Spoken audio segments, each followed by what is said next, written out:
Hello everyone, आज से हम ट्रिगोनोमेट्री स्टार्ट करने जा रहे हैं। लेकिन ट्रिगोनोमेट्री स्टार्ट करने से पहले हम कुछ बेसिक चीज़ें पढ़ेंगे जो ट्रिगोनोमेट्री में काम आएंगे। तो चलो स्टार्ट करते हैं ट्रिगोनोमेट्री का बेसिक।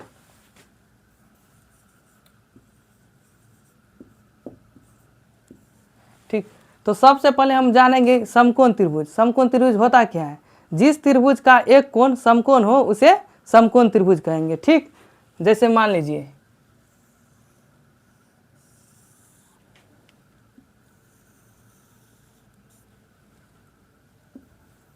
ए बी सी एक समकोण त्रिभुज है, क्योंकि यहाँ बी समकोण है। ठीक, तो हम जानेंगे समकोण त्रिभुज।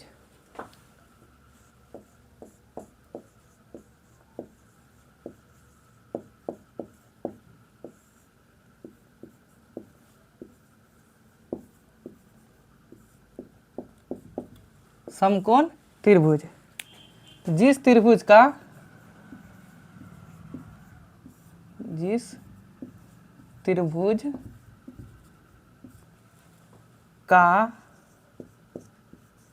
एक कोण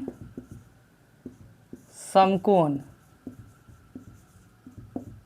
समकोण कहे तो 90 डिग्री हो, उसे समकोण त्रिभुज कहते हैं। ठीक, जिस त्रिभुज का एक कोण समकोण अर्थात 90 डिग्री हो उसे समकोण त्रिभुज कहते हैं। तो समकोण के सामने वाले भुजा, समकोण के सामने वाले भुजा ये कर्ण होता है समकोण त्रिभुज में, कर्ण, जिसे एच से सूचित करते हैं। ठीक, मान लीजिए कर्ण, कर्ण को इंग्लिश में कर्ण, इसको हाइपोटेनस, HYPOTENUSE,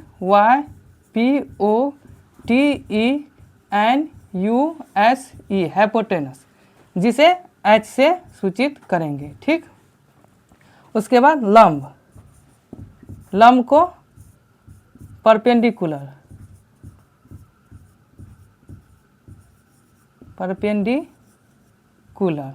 जिसे P से सूचित करेंगे। ठीक, और आधार, आधार बेस, जिसे स्मॉल b से सूचित करेंगे। ठीक, अब आगे देखेंगे समकोण के सामने वाली भुजा क्या कहलाता है? कर्ण। तो इसको हम लिख लेंगे। ठीक, समकोण के सामने वाली भुजा को कर्ण कहते हैं, जो कि सबसे बड़ी भुजा होती है। ठीक, देखिए, तो समकोण के सामने वाली भुजा को तो हम कर्ण कहेंगे। ठीक, अब बच क्या गया? लंब और आधार। तो लंब और आधार कौन डिसाइड करेगा? मान लीजिए जिस कोण का बात करेंगे, जैसे मान लीजिए सी कोण का बात करेंगे, तो सी कोण का बात करेंगे तो सी के सामने वाली भुजा कौन है? ए बी, तो ए बी लंब हो जाएगा इस स्थिति में। और ए कोण का बात करेंगे तो ए के सामने वाली भुजा बी सी, तो बी सी लंब हो जाएगा। तो लंब कौन डिसाइड करता है? कोण। तो इसको भी हम लिख लेते हैं ताकि याद रहे। तो लंब, लंब और आधार फिक्स नहीं रहता है, फिक्स नहीं रहता है, उसे कौन डिसाइड करता है? कौन डिसाइड करता है। ठीक, जिस कोण का बात करेंगे उसके सामने वाली भुजा क्या कहलाता है? लंब। ठीक, चलिए आगे वाले पेज में हम लिखेंगे, उसी में लिखेंगे, नीचे जगह नहीं था इसलिए हम छोड़ दिए, अब यहाँ से लिखेंगे उसी में। जिस कोण का बात करेंगे उसके सामने वाली भुजा लंब हो जाएगी। ठीक, देखिए समकोण त्रिभुज में कर्ण फिक्स रहता है, समकोण के सामने वाली भुजा कर्ण ये हमेशा फिक्स रहेगा। बचा क्या? लंब और आधार। लंब और आधार हमेशा कौन डिसाइड करेगा? जैसे मान लीजिए सी का बात करेंगे, कौन सी को अगर लेते हैं तो इस स्थिति में सी के सामने वाली भुजा ए बी, तो ए बी लंब हो जाएगा। तो बचा कौन? बी सी, तो बी सी क्या हो जाएंगे? आधार। ठीक, इसी तरह अगर हम ए कोण का मान लीजिए बात करेंगे, ए कोण का, तो ए के सामने वाली भुजा बी सी, तो ये लंब हो जाएगा। कर्ण तो हमेशा समकोण के सामने वाला भुजा फिक्स है, तो बचा कौन? ए बी, तो इस स्थिति में ए बी आधार हो जाएंगे। ठीक, अब हम पाइथागोरस प्रमेय के बारे में बात करेंगे। पाइथागोरस प्रमेय, पाइथागोरस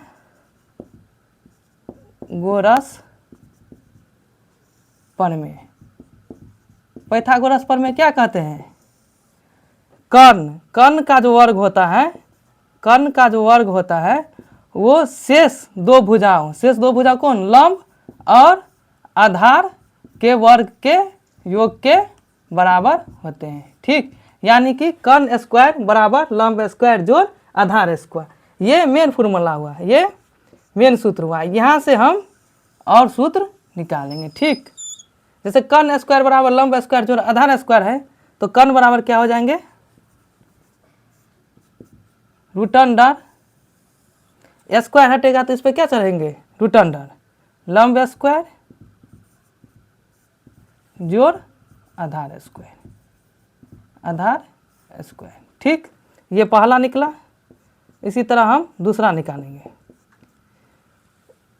लंब स्क्वायर बराबर क्या हो जाएगा?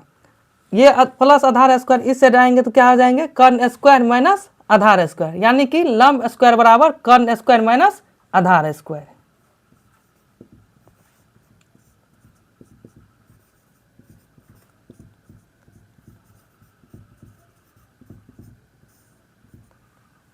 ठीक, तो लंब बराबर क्या हो जाएंगे? रूट अंडर स्क्वायर हटाएंगे फिर तो इस पर क्या चढ़ेगा? रूट अंडर कर्ण स्क्वायर माइनस आधार स्क्वायर। ठीक, इसी तरह हम आधार स्क्वायर का बात करेंगे। आधार स्क्वायर बराबर क्या हो जाएंगे? ये लंब स्क्वायर नहीं कुछ है तो क्या है? प्लस है। प्लस को अगर हम इस साइड ले जाएंगे तो क्या हो जाएगा? माइनस।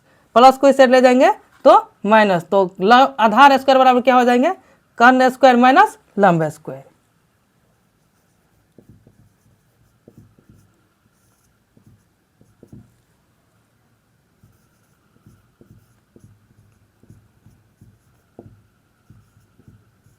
ठीक, और पांचवा देखेंगे आधार बराबर,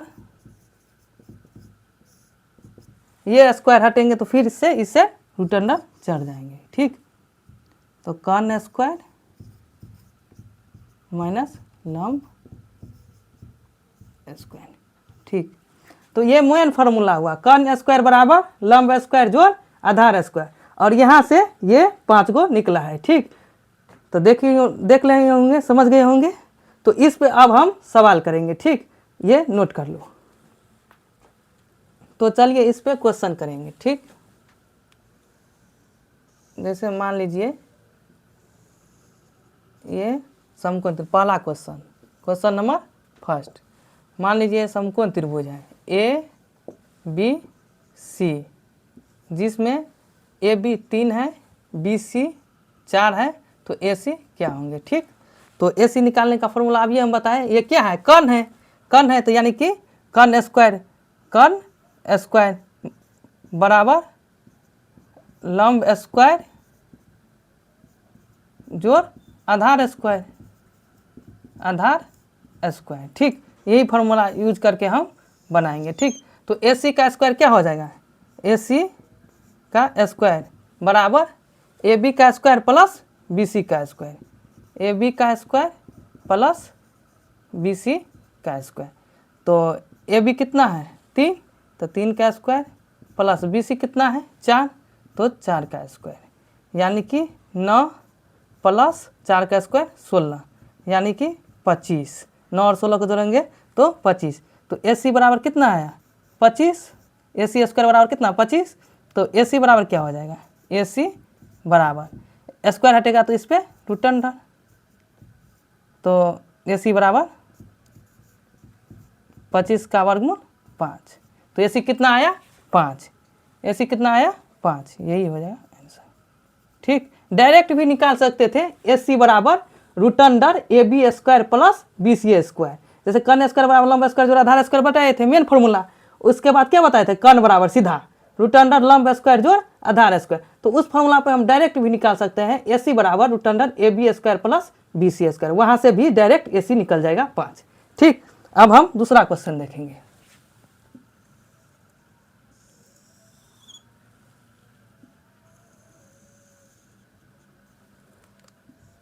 मान लीजिए पी क्यू आर एक समकोण त्रिभुज है जिसमें पी क्यू 5 है, क्यू आर 12 है, तो एस पी आर कितना होगा। तो इस पे तो हम ऐसे कर्ण का स्क्वायर पर बनाए थे, इसमें डायरेक्ट हम बना देते हैं। तो पी आर बराबर क्या हो जाएगा, रूट अंडर पी क्यू का स्क्वायर प्लस क्यू आर का स्क्वायर। ठीक,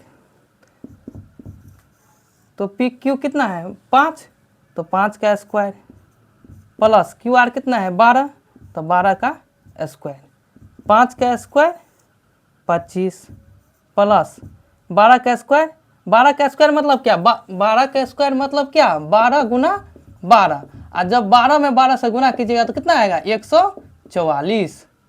ठीक, तो 12 स्क्वायर 144। ठीक, आप 25 और 144 को जोड़ेंगे तो 5 4 9, 14 2 16, 169, 169 का वर्गमूल 13। ठीक, तो पी आर कितना हो जाएगा 13।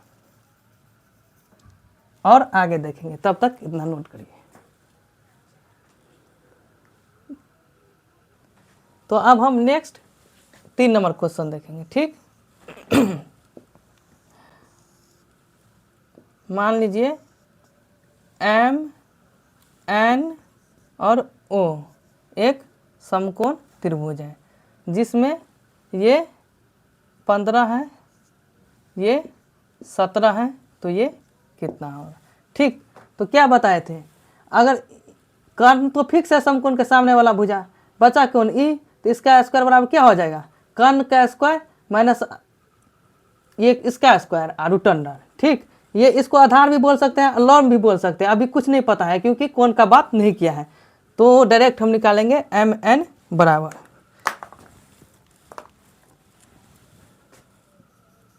एम एन बराबर रूट अंडर एम ओ का स्क्वायर माइनस एन ओ का स्क्वायर। ठीक, एम ओ का स्क्वायर यानी कि 17 का स्क्वायर माइनस एन ओ का स्क्वायर यानी कि 15 का स्क्वायर। 17 का स्क्वायर 289, 15 का स्क्वायर 225। ठीक, तो 289 में से 225 घटाएंगे तो 9 में से 5 गया तो 4, 8 में से 2 गया तो 6, 2 में से 2 गया तो 0, कुछ नहीं, तो 64 का वर्गमूल 8। ठीक, तो यही हो जाएगा, एम एन कितना हो जाएगा 8। ठीक, अब नेक्स्ट देखेंगे 4 नंबर क्वेश्चन।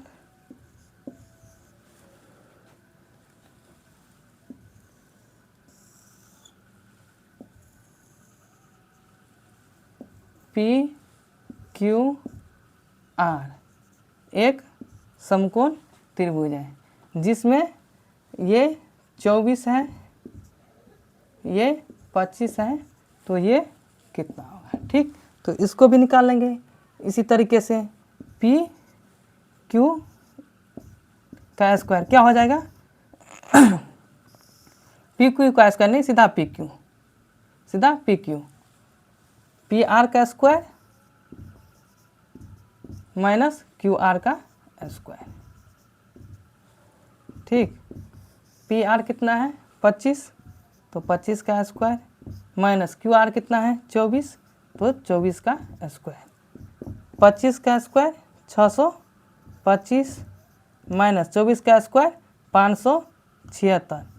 अगर आप लोगों को स्क्वायर नहीं याद है तो क्या करेंगे, गुना कर लेंगे। जैसे 24 का स्क्वायर नहीं पता है तो क्या करेंगे, 24 का स्क्वायर मान लीजिए नहीं पता है तो क्या करेंगे 24 गुना 24।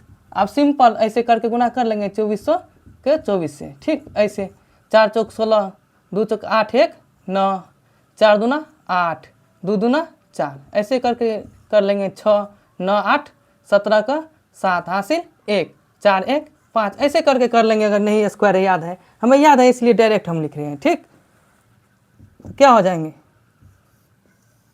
625 में से 576 घटाएंगे तो 15, 5 में से 6 नहीं घटेगा तो 1 हासिल लेंगे तो कितना हो जाएगा 15, 15 में से 6 घटाएंगे तो 9।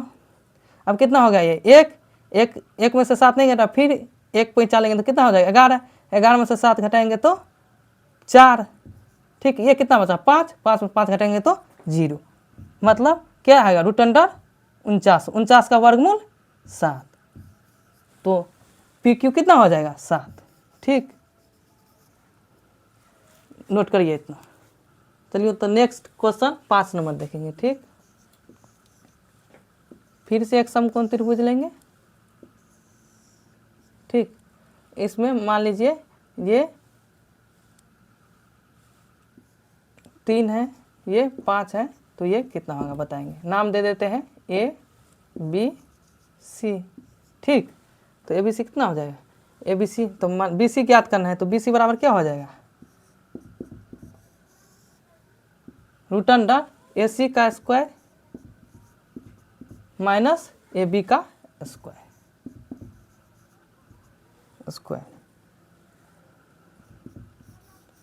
ए सी का स्क्वायर यानी कि 5 का स्क्वायर माइनस ए बी का स्क्वायर यानी कि 3 का स्क्वायर। 5 का स्क्वायर 25 माइनस 3 का स्क्वायर 9, 25 में से 9 घटाएंगे तो 16, 16 का वर्गमूल 4, यही हो जाएगा आंसर। यानी कि बी सी कितना निकला 4। ठीक, अब हम 6 नंबर क्वेश्चन करेंगे और इस पे पाइथागोरस प्रमेय पर लास्ट क्वेश्चन कर रहे हैं। ठीक,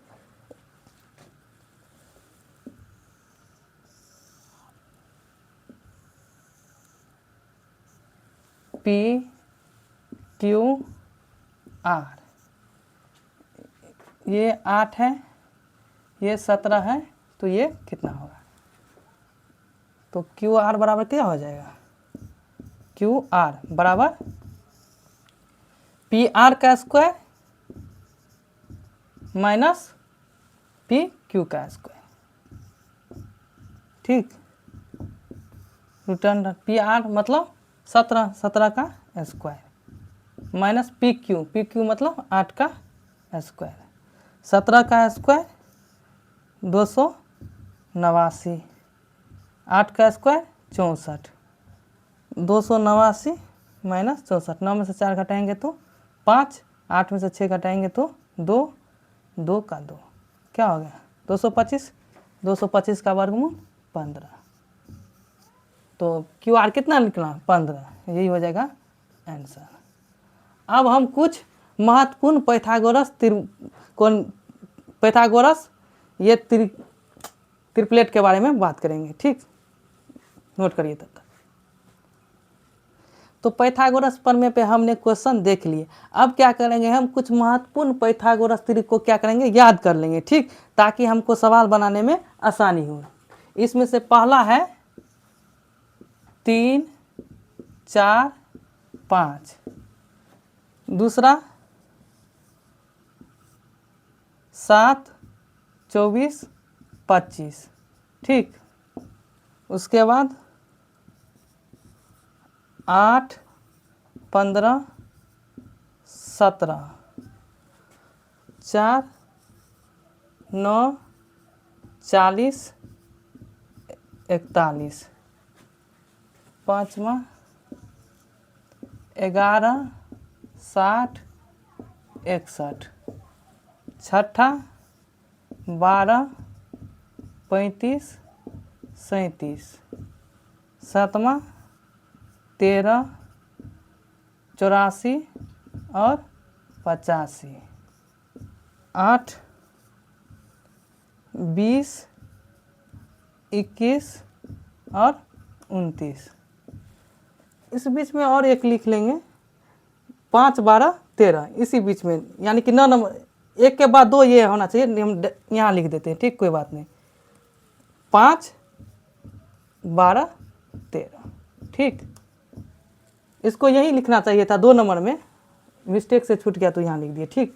तो ये कुछ पाइथागोरस त्रिक है, इसको हम याद रखेंगे, ठीक। जैसे मान लीजिए 3, 4, 5 है, तो 5 इसमें सबसे बड़ा है, तो ये क्या हो जाएगा, कर्ण। इसमें क्या है, 25 सबसे बड़ा है, तो ये क्या हो जाएगा, कर्ण। इसमें 17 सबसे ज़्यादा है, तो क्या हो जाएगा, कर्ण।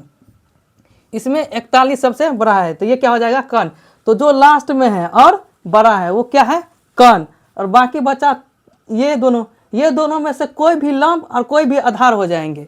ये किस बात पर डिपेंड करेगा, कोण पे, जो किस कोण का बात कर रहे हैं। इस बात पर हम इसलिए जोर दे रहे हैं क्योंकि कुछ बच्चा होता है वो 10वां पास कर लेता है, लेकिन उसको लंब और आधार समझ में नहीं आता। वो समझता है कि जो खड़ा है वो लंब हो गया, लेकिन ऐसा नहीं होता है। जो खड़ा है वो लंब होगा ये जरूरी नहीं है, ये कोण पे डिसाइड करेगा, ठीक। इसलिए हम इस बात पर जोर दे रहे हैं, ठीक। तो 3 और 4 में से कोई भी लंब और कोई भी आधार हो सकता है। इस किस बात पर डिपेंड करेगा, कोण पे।